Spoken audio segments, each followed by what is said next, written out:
Hey dear student, welcome to Maths Educator Ashish sir standard 10th के maths के chapter number 8 introduction to trigonometry chapter का most important question solve करने के लिए जा रहे हैं। तो हमारे पास क्वेश्चन है the value of sine 45 degree plus cos 45 degree.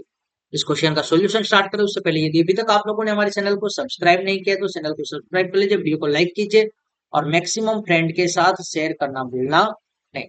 Sine square 40 sorry sine 45 और कोस 45 की वैल्यू क्या होती है? तो दोनों की वैल्यू 1/√2 होता है, इसका भी वैल्यू भी 1/√2 होता है। डिनोमिनेटर सेम यानी कि न्यूमरेटर का एडिशन है, 1 + 1 यानी कि 2/√2 और 2/√2 यानी कि 2 यानी कि क्या हो जाता है √2 इंटू √2। तो √2 एक बार कैंसिल हो जाएगा तो आपके पास आंसर क्या रहेगा √2, जो ऑप्शन ए √2 आपका आंसर होगा। आई होप कि आप लोगों को समझ में आया होगा।